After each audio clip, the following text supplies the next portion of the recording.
수강생 여러분 안녕하세요. 이번 시간에는 베트남 농촌개발, 새농촌운동에 대해 살펴보겠습니다. 베트남은 대표적인 한국의 개발 원조에 있어 동남아 중점 협력국입니다. 베트남은 새농촌운동을 전개하고 있으며 전국 흰무화 새농촌 건설을 기치로 2011년 9월 17일부터 실시하고 있습니다. 이 과정에서 베트남은 한국의 새마을운동에 주목하고 이를 현지화하는 사업을 진행 중입니다. 한국도 베트남의 농촌에 대해 새마을운동을 적극 지원 및 원조하고 있습니다. 베트남의 농촌개발 프로그램으로 대표적인 사례가 새농촌운동이며 내용은 한국의 새마을운동과 접목하여 이해할 수 있습니다. 한국은 중앙과 지방 그리고 공사립단체들을 통한 다양한 새마을 농촌개발 지원 프로그램을 운영 중에 있습니다. 한국 정부는 베트남 농촌개발 지원을 새마을과 연계하여 해석했습니다. 한국은 새마을운동에 대한 지원을 통해 베트남 정부의 농촌개발 사업에 대한 관심 제고와 사업 확대의 계기 마련을 했다는 의견과 더불어 농촌개발 시범사업으로 베트남 북부 6개 마을과 중북부 광지성 새마을운동 경험 전수, 주민생활 환경 개선 사업 등을 성공적으로 추진했다고 평가했습니다. 사진은 베트남의 여러 농촌 풍경을 보여줍니다. 남북으로 긴 지형적 특징에 따라 다양한 농촌을 고려해야 할 필요가 있습니다. 그래서 한국은 새마을운동을 위한 지원 방안 효율성을 모색하기도 했습니다. 통합 모형 발굴, 다양한 기관에 분산되어 있는 새마을운동의 역량을 결집하여 통합적인 새마을운동 모델을 발굴, 적용할 필요가 있다고 분석했습니다. 이를 위해 2011년에서 2015년 중 성공 가능성이 높은 지역을 시범마을로 선정하고 역량을 집중하며 성공 사례를 구축하고 이를 바탕으로 2010년 이후 대규모 전국적 확산을 추진, 지원하고자 했습니다. 그리고 베트남은 농촌개발 사업을 새마을운동과 연계하고자 했습니다. 베트남에서는 한국은 새마을운동이라는 성공적인 농촌개발의 경험을 가지고 있어 베트남의 이러한 경험을 공유할 경우 효과가 클 것으로 평가했습니다. 한국과 베트남은 농촌개발이라는 이해를 공감하면서 새마을운동과 새농촌운동을 연계하여 상호 이해하고 있었습니다. 베트남은 향약으로 상징되는 토착 경험과 지식 배경이 있었고 한국도 동계와 같은 마을 조직 운영의 경험이 있었습니다. 이러한 경험, 지식에서 한국의 새마을운동의 초기에 발견되는 요소와 유사한 성격이 베트남의 농촌개발과 새농촌운동에서도 나타나고 있었습니다. 이러한 상황에서 한국의 새마을운동에 기반을 둔 농촌개발운동을 베트남이 정책적으로 실시하게 됨에 따라 소득 증대의 목표를 둔 성취를 달성할 것으로 평가될 수 있었습니다. 그렇지만 현재의 토착성에 대한 이해와 토착 지식에 기반한 새마을 농촌개발 사업이 아닌 상황에서 시행착오는 있었습니다. 베트남 새마을 시범사업에서의 현장 경험을 회고한 봉사자들의 의견에서 새로운 의견을 발견할 수 있습니다. 새마을 시범마을 조성사업 과정에서 새마을 봉사단의 현지애를 바라보는 시각에서 현지 문화와의 절충을 위한 노력 필요성을 확인합니다. 현 소재지인 탄손에서 판랑 방향으로 약 10km 거리인 떱미 마을은 과거 우리가 힘들고 가난하게 자랐던 농촌의 모습을 너무나 닮아 있었다. 그것은 마치 긴 시간 여행을 하여 과거로 돌아간 기분이었다. 쓰레기를 쓰레기 봉투에 담아 치우면서 생기는 작은 비용이 부담스러워 길거리에 쓰레기를 버리게 되고 분리수거 대신 태운다. 아무도 치우려 하지 않기 때문에 쓰레기는 계속 쌓였고 묻혔고 다시 그 위에 쌓여갔다. 봉사단원이 표현하고 있는 현지에 대한 인식이 한국 언론에 나타나고 있는데 현지 여행자 및 답사자들의 인식은 과거로 여행 그거였습니다. 시체를 전제로 한 발전의 단계를 설정하면서 한국 우위로 베트남을 바라보았습니다.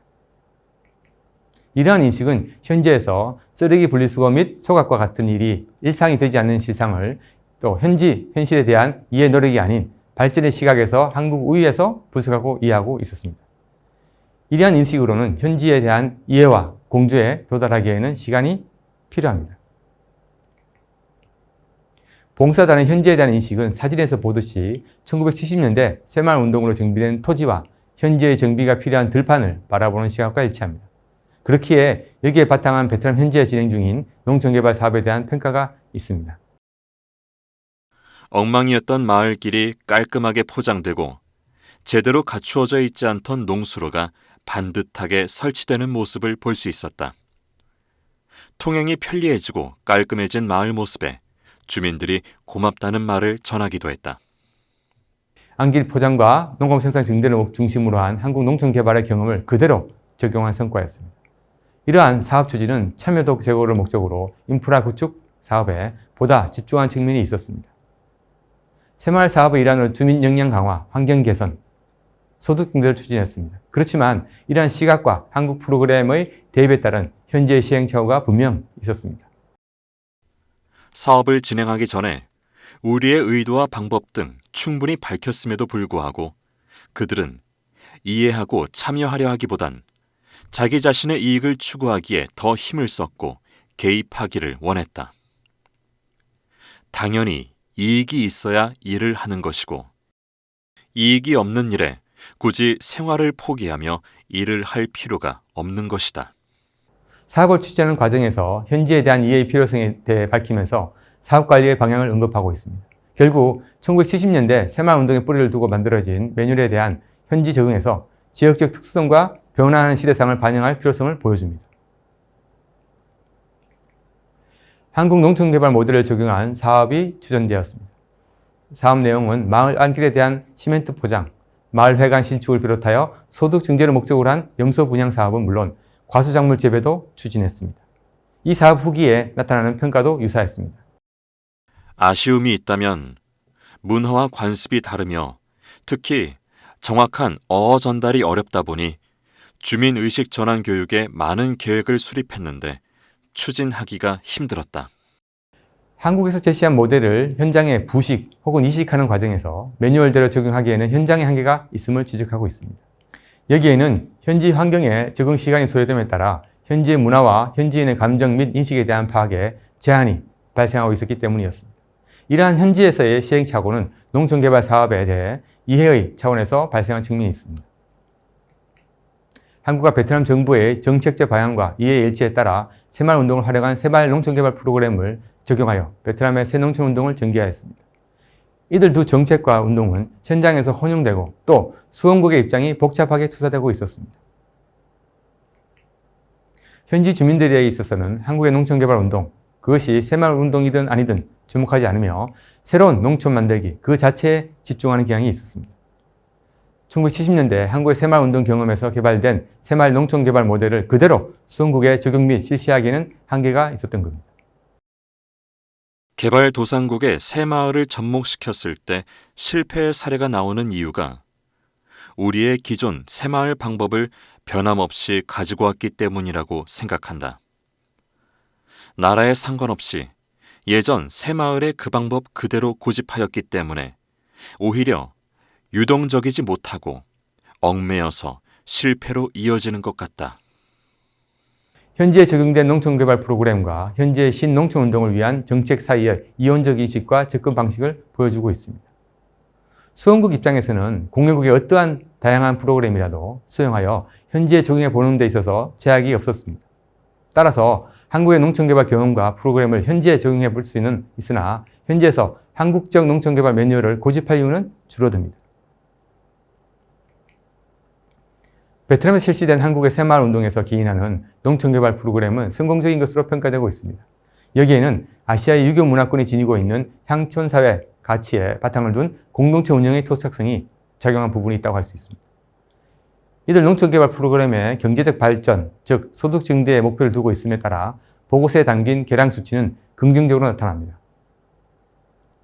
그러나 경제적 생활 개선을 위한 운동을 한국 농촌개발 프로그램에 일괄 적용해왔어 비록 유교라는 역사적 배경을 공유함에도 베트남이 가지고 있는 지역사회와 마을의 토착 문화에 대한 공감과 이해를 설명할 필요가 있습니다. 이러한 지역 지식을 기반으로 수원국과의 협력을 통해 농촌개발로서 새마을운동을 재구조할 필요성이 제기됩니다. 이번 강의에서는 새마을운동을 적용하여 모델로 개발한 한국의 농촌개발 프로그램에 대한 분석을 시도했습니다. 새마을 농촌개발 프로그램 구성의 특징은 엘리트의 리더십과 경제적 성장이라는 역사적 경험이 작용했다는 점을 먼저 살펴보았습니다. 그리고 새마을 농촌개발 모델에서 토착 문화에 대한 진정성이 필요하다는 데 주목하고 국제개발 환경에서 경험적 지식의 패권에 동참하기보다는 토착 지식의 공유가 필요하다는 입장을 제기해 보았습니다. 현장의 사례로 동남아시아를 먼저 살펴보면서 베트남을 검토했습니다. 베트남에도 유교 전통을 한국의 역사와 공유하는 측면이 있고 마을 공동체와 관련한 향약의 실체를 통해 토착문화, 즉 공유자산을 통한 호혜와 협동의 유사성을 확인할 수 있었습니다. 그렇지만 여전히 현지에서 한국이 모델화한 새마을 농촌개발 프로그램이 직접 적용하기에는 한계가 있으며 토착 지식에 좀 더 집중할 필요가 있음을 확인했습니다. 이번 강의는 네 번째 강의로 새마을 농촌개발과 베트남 농촌개발이라는 주제로 살펴보았습니다. 다음 다섯 번째 강의에서는 지구 남반구 새마을 농촌개발, 아프리카 남아메리카라는 주제로 강의를 이어가도록 하겠습니다. 감사합니다.